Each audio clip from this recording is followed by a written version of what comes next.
The throat is an area between the esophagus and then the probably starting from the soft palate, hard palate coming down.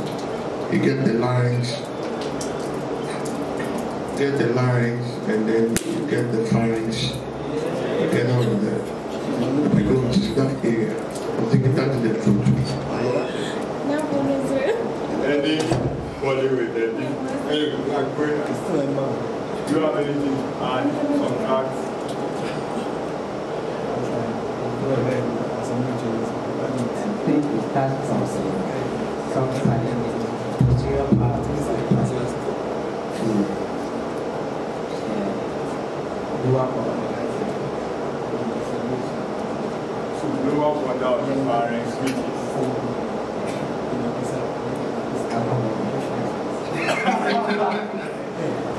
the lower border of the pharynx is the upper border of the larynx.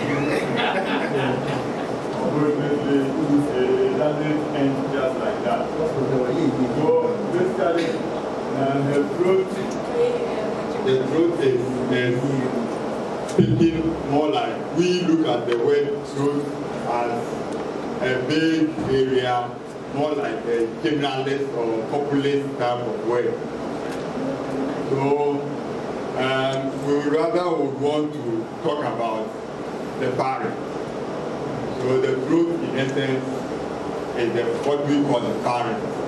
So yes, our definitions encompass the throat, but it's more than that.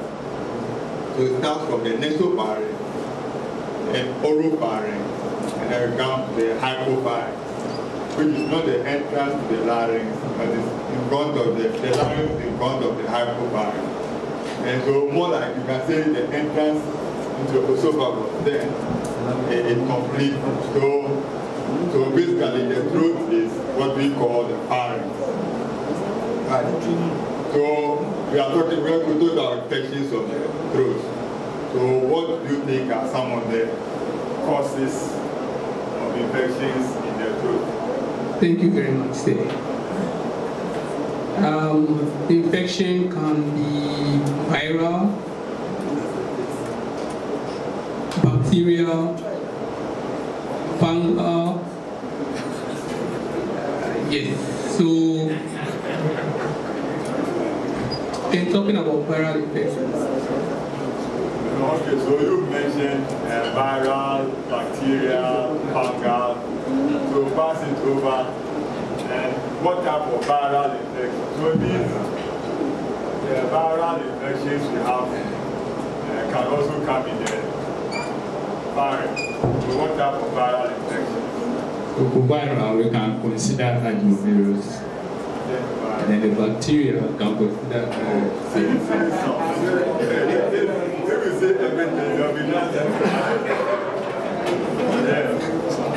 so the viral, you can also have the Epstein-Barr virus and respiratory syncytial virus. Okay. So H influenza, is it the virus or bacteria?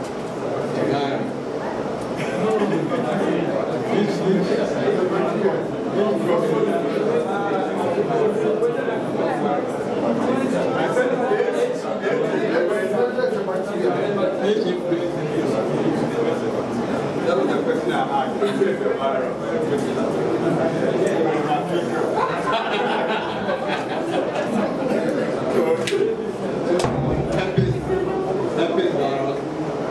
Do we get herpes of the virus?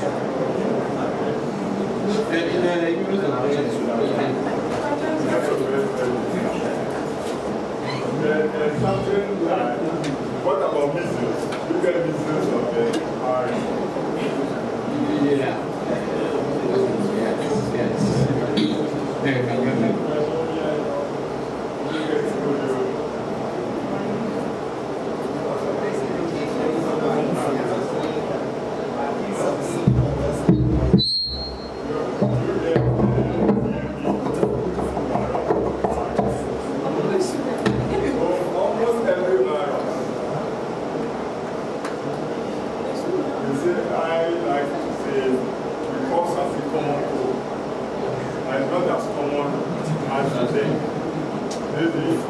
if you catch measles now, it starts like after a drug infection. You get all the sore throat, you get all those things. And it ends up giving you whatever it's supposed to give you. Mumps, similar. And all those things. You end up with hearing impairment, that's because of cancer. And then, so as much as we want to call it common cold, we have to be very careful and then relate to it as aggressively as we can. We are not doing the titers and the markets and all these things, so we are not diagnosing them. But people walk around because of some family disease, and we have to be careful. Okay, so now I think the viruses are enough. Bacteria, what bacteria can we find in the throat? Streptococcus. Strep?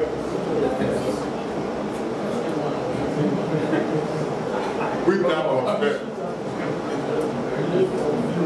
I can find strep pneumonia. Okay, you are calling my trade. Streptococcus pyogenes. Okay. Yes. Morazela catarrh. Okay. H influenza. Okay. Now, what about these, what do you call it, non-specific kind? TB.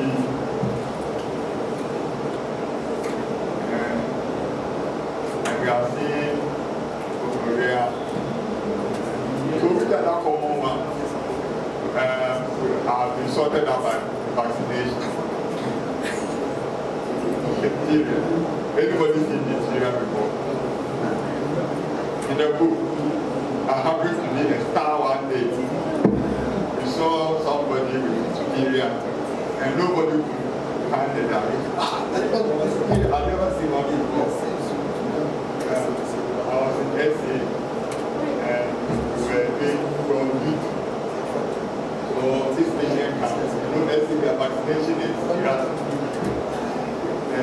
if you happen to live in the not in town, in the shacks or you are in all those rural areas, coverage is not the best.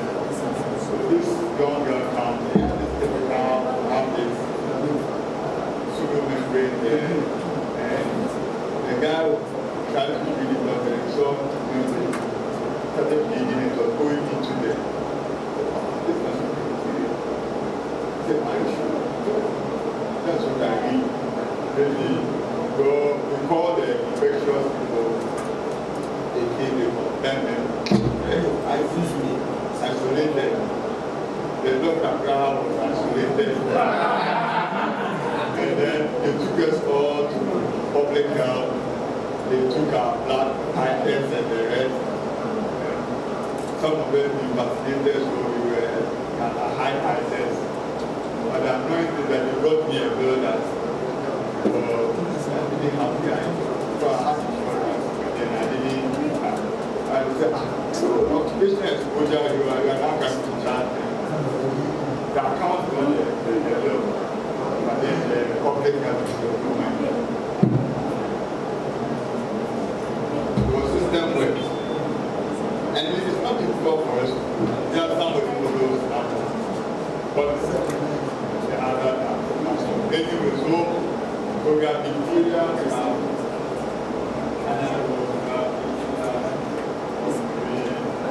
almost anything that end up.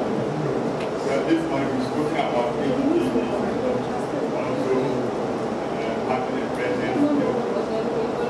So the etiology of both infections are various. Yes. And the pathogenesis of the thing is the same. Virus gets you when you're down, then the size of the body moves, and then the body will fight back. So how do they present? Very sometimes. Yes. They will present with something like fever or sore throat. Temperature stay above 37.5. So if I got a cold, I don't get 37.5. Above.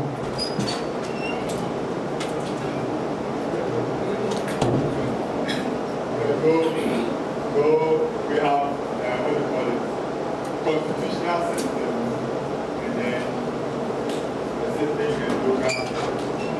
So like, and other manifestations, because some of them are manifestations in other places, others don't have. We go down our discussion on the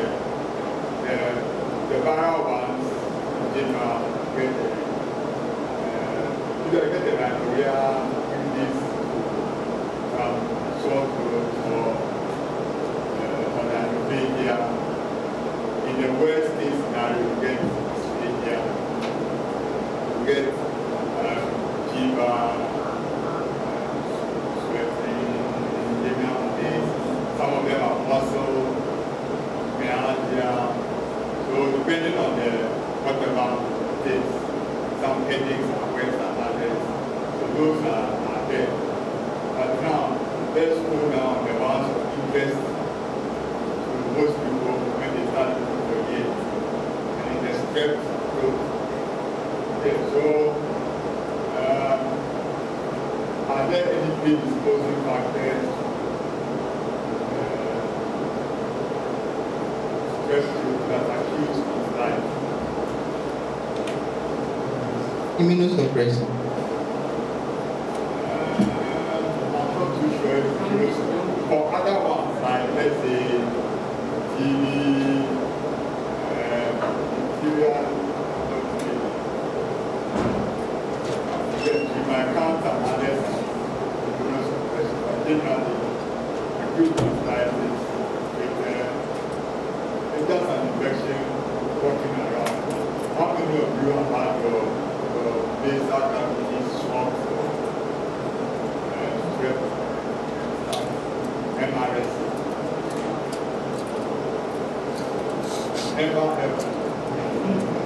So are we doing it well? But we are all managers here. All of us are managing small, even if it's a small room, we are managing.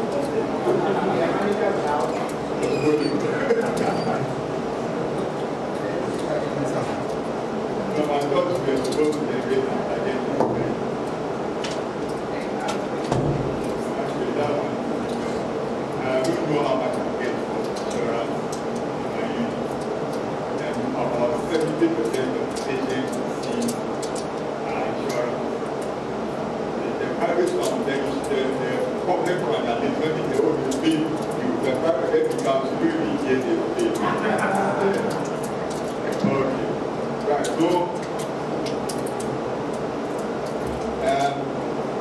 we thought about a general constitutional sentence and specificity. So if we have acute tonsillitis, what would be the general ones we said, fever, headache, but then the specific ones, what are there? You can have difficulty in swallowing. Difficulty in swallowing, which we call ESP. What is difficulty? Dysphagia. To pass your mic on.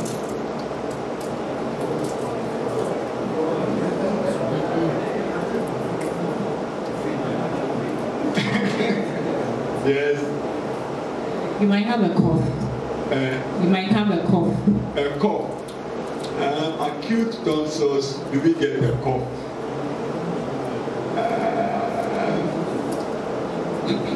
Clear your throat. Clear your throat. No, I'm just thinking, do we clear our throat in tonsils? I'm not too sure. I'm not, maybe, no, I don't think so.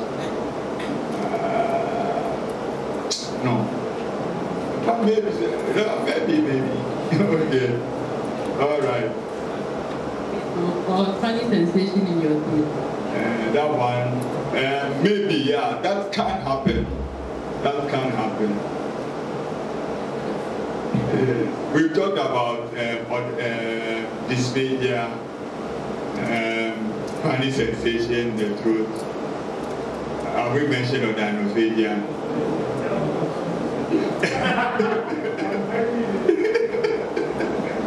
Okay.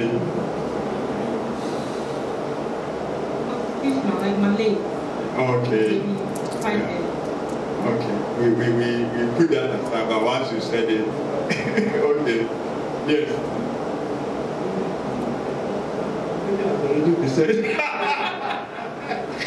All right. So more or less that. They have drooling. Yeah, so drooling basically is a sign of dysphagia, the fact that the person cannot swallow. So he starts to drool. Adults will be spitting. They usually carry a container in which they periodically have to spit into. Yeah. So that's basically dysphagia. All right. So what signs will you pick?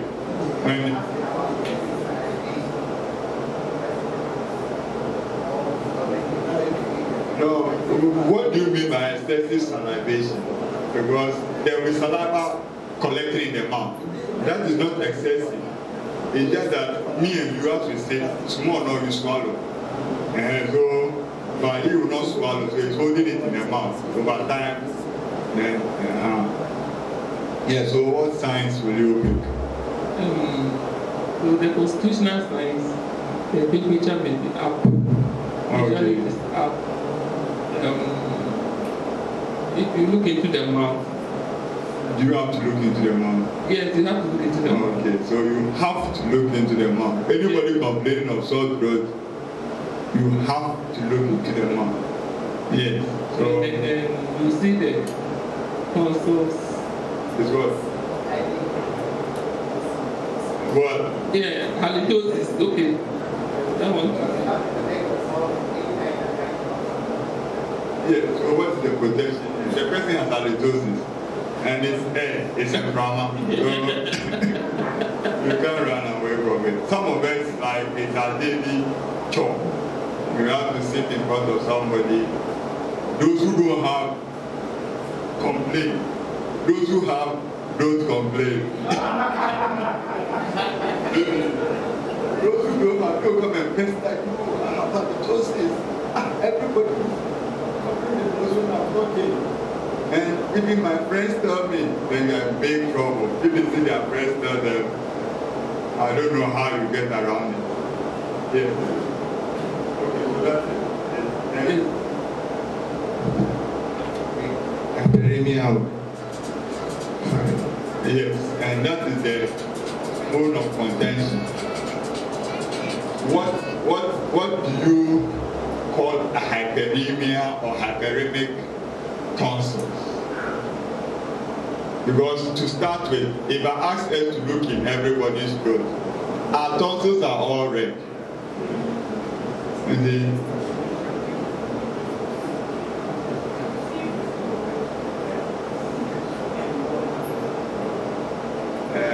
Yes, in very acutely inflamed, it becomes obvious. You see? But for most intents and purposes and for most diagnoses we see, a lot of people will just look, oh, it's red. Yes, another one is when you're examining the throat. Let's talk about it now. How do you examine the throat? You ask the patient to sit and then open the mouth and then try to bring the tongue out to look at the oral cavity. Okay. Then with the tongue depressor, if it's a child, you try to depress the tongue and see if you can see at the back of the tongue, the tonsil. If it's an adult, they ask the person to make and that process to open, and then you can see the tonsil. Okay, so hand it over, but that you can, but for a different reason. But that is where eye is for a different purpose. Eye is not to see what is at the back. You see? So ideally, well, because of our special circumstance, because we have a headlight or a mirror, you have access to use both hands. And so you use one, like you depress, more or less like you work on the tongue. Pressing, and if the patient is relaxed, the tongue just drops. But most people already as if they are gagging. And you try not to go to the posterior third, stay in the anterior to third. It's not like anybody who gags in the anterior to third will gag even if you are outside the mouth. So just stay in the anterior to third, and you just press and relax. The tongue will just fall, then you see the posterior wall. The tonsils will be where they have to be. The posterior wall you see clearly. We say when we want to see whether the palate, soft palate moves. And so basically it's to test for the function of the glossopharyngeal nerve and the vagus. So that is why we like them to say because yours is to just press and you see all that you have to see. And the tonsil pillars, anterior and posterior, can get a little hyperemic just from irritation. You see, when I started ENT, they were saying those people with that have chronic tonsillitis, which is a diagnosis now nobody really talks about because it's a big diagnosis. So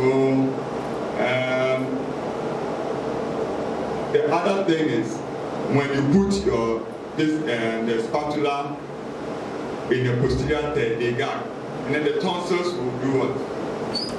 Come together and pop out. And then, huge tonsils! Repair ENT, huge tonsils. And then they will come and say, what did the person see? You look and then the tonsils are like normal tonsils. But because it's a recurring thing, you come to know that, the person may have just put the spatula too deep into the mouth. And then they gag. Once you gag, it comes together. And they can really, sometimes you get surprised when you take a tonsil, hey, that big there. And so that's possible. Good. So what will you add? So we've now talked about the inflammation of the tonsils, which could include the anterior pillar and posterior pillar. Yes, what can you add to that? Sometimes you see exudation. Yes, sometimes you see exudation in the cracks. Like the tonsil has these potholes. Yes, so sometimes you see exudation there. Having said that, in quite a number of patients, the tonsil itself, the cracks are part of the architecture of the tonsils. It increases the surface area of the tonsil. So sometimes food collects into these things, and when you look into the mouth of some of the patients, you see like food debris sticking there. In a lot of patients, that can be a cause of the halitosis, because the food, once it's there, it decomposes and then excites an inflammatory response in the tonsil tissue, causing even sometimes acute episodes of tonsillitis. So the food debris being there can be an indication of possible infection, if not immediate at that point, something in the near future. Yes. So that is with the tonsil. What else? We have exudus there. What else can you find? So I think you've talked about the food debris, which may be the source, but swelling. No, we are still talking about the tonsil. The tonsil. What do you have on it? You have The tonsil is basically an aggregation of those food particles over time. Yeah. And then they will fall out and they are usually offensive. Yeah. Yes. So we mentioned it, I just want us to repeat. When we were talking about diphtheria, what did they say? Oh, okay. So you have. Yes, and sometimes there's significant exudation which looks like a membrane.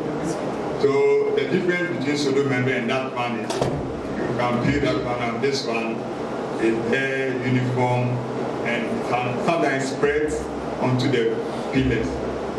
Good. What else do we have to talk about? So we'll talk about. We'll get there now. That's it. So we've got our tongue. So we've seen our throat. Right. Now, while we are there, our description is basically to talk about strep throat. But we said the throat can be affected by all sorts of. There's somebody called something Vincentia. And all those people are there. So how do you tell the difference between these things? You tell the difference between these things.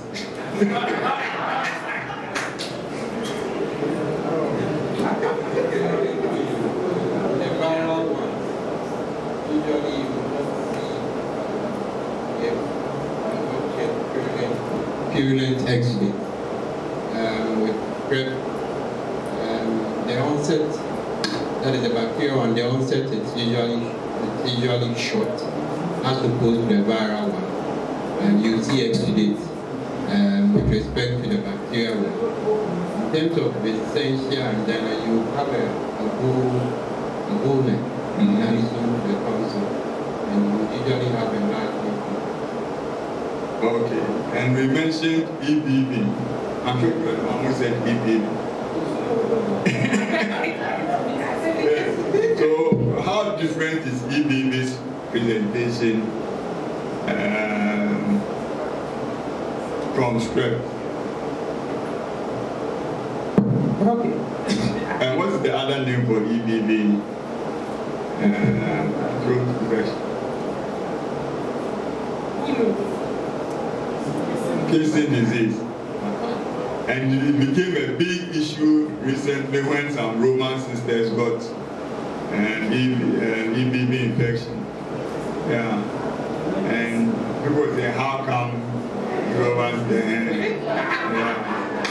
But we built what it was mountains out of molehills. Yeah. Yes, so that is the strep. Usually systemically or general, they will have fever more than 38 degrees Celsius. They will be toxic, and then all the patches that you will see, you will see all those things. But then with the EBV, usually they will start with this malaise, rhinorrhea, like the viral, because they are viral. Okay, and then they will not be toxic. They can have low-grade fever, but that should always be less than 38 degrees Celsius. And then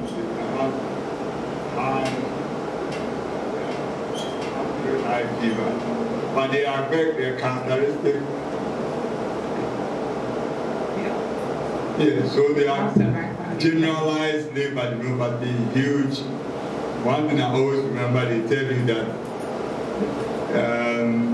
especially after they are recovering, some can even present with what? Hemoperitoneum. When it is bleeding, somebody hit the abdomen or ruptured spleen. Then they come. This one I was going to read it.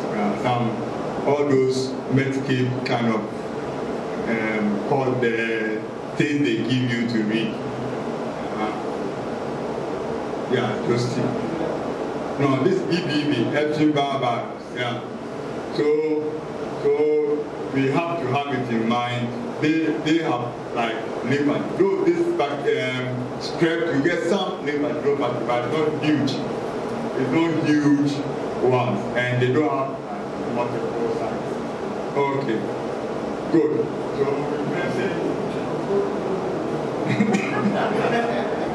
So we mentioned what? And the clinical presentation. While we are at it, what are some of the other things that will manifest as a sore throat? So more like we are delving into the differentials of the sore throat. Yesterday you talked about one. Yeah, I think peritonsillar abscess. Well, that's a complication. Yeah. But somebody presenting with sometimes the fever or the anophagia, dysphagia, you look at the tonsils and it looks like hyperemic, sometimes ulcerative crown. But after surface?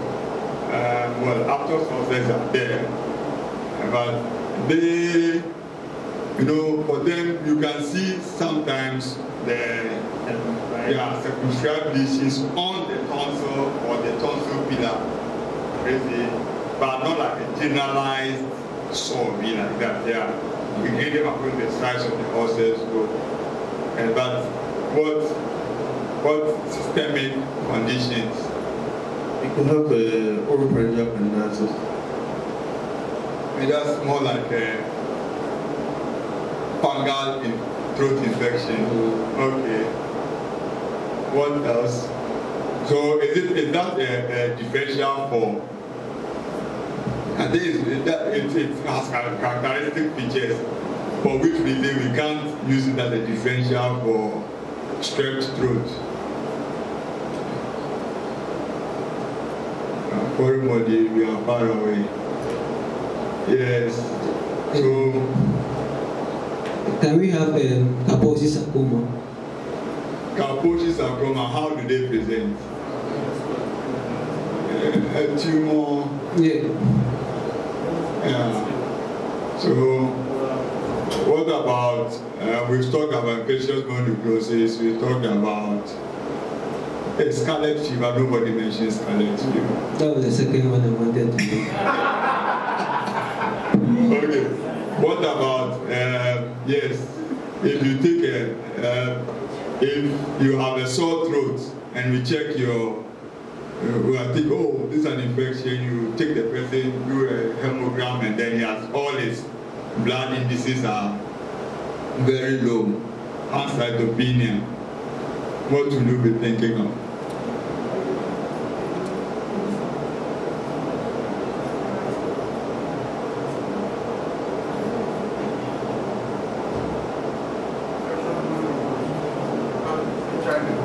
So anemia, low white cell count, low platelets. You can think of leukemia, and the tonsils can look inflamed. There's one other thing. When you take a drug, like let's say cisplatin, say all these immunosuppressive medications, granulocytosis. It can also give you a similar picture. You have fever, you have a sore throat. Cabimas also can do that. That's what I was trying to remember. It wasn't come. Yes. So these are the differentials for a sore throat. So if you have acute tonsil, it bears similarity with EBV, acute granulocytosis, leukemia, and then scarlet fever. Diphtheria and the rest, because they are so rare now, we don't talk about them. So it's important when the person presents, what do we do? So you have to look into the mouth. So looking into the mouth already will give you some clues as to what, where, and how to go about your evaluation of the patient. So we've looked into the mouth, we've palpated, done auscultation or whatever. Do you guys think I have a stethoscope?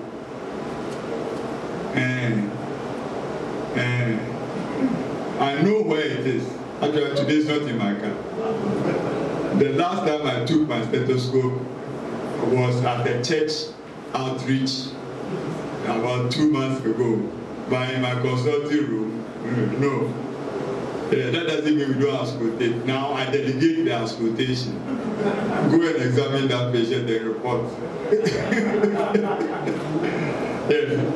But in BAT, basically I'm supposed to do, I'm just trying to emphasize the point that we have to, the patient is a whole human being, so we don't just confine ourselves to the throat. But once it comes, you have to sometimes you get to palpate the abdomen even, like infection mononucleosis, you want to palpate to see if you can see the spleen and the liver, and that will more like direct your investigations further. So what will you be doing laboratory-wise? Or imaging, whatever one you want to start with? All right, with the investigation, since they made X-rays, you may possibly want to take a close swab. Okay. Why don't I want to do that? I don't want to take a swab. Why am I reluctant to take a swab? Can they bleed? Bleed? Yeah. Oh, not really. If it is, except for the diphtheria where you call bleeding, this one you just swipe your, what do you call that? Swab stick, and that's all.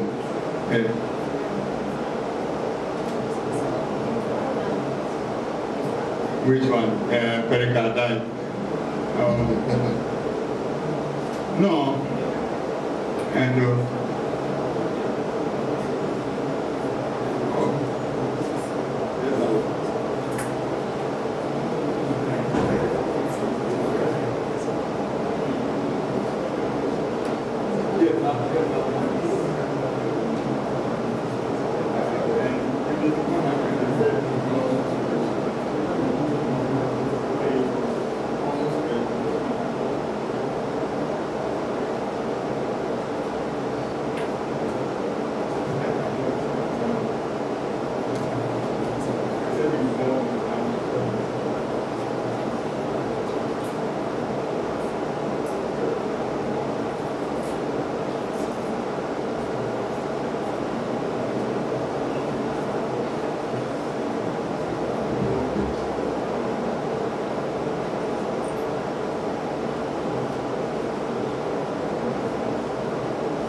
we know that the bugs that cause this thing. So, and you are going to start your treatment, isn't it? So, and your reports from that swab is going to come 3 days. Push to the wall, and then they can tell they can see some, what do you call that? And they call it, Yeah, there's the coagulase. Yeah. So that's 24 hours later. You started your antibiotics. If it's going to work, the next day now you see your patient showing signs of improvement. So it wouldn't be the first thing to do. And assuming it's a Saturday, most patients will come Friday evening anyway. So if it's a Saturday in Kolibo, getting microbiology can be a challenge. So yes, if we are talking academic, it's good to do that. But the practicality of it is that I don't remember the last time we swabbed the patient. The time, no, I remember, the one we did, we were not winning. So then we had to swab and make sure we were, at least it was a bag that we could cover. We are covering with our antibiotics. So that is why I wouldn't rush to swab that patient immediately. But then you want to do your full blackout. You see, and then depending on your clinical presentation, you want to do the monospot or the Barbanel's test to exclude infectious mononucleosis. But why would I want to know it's mononucleosis before I start treatment?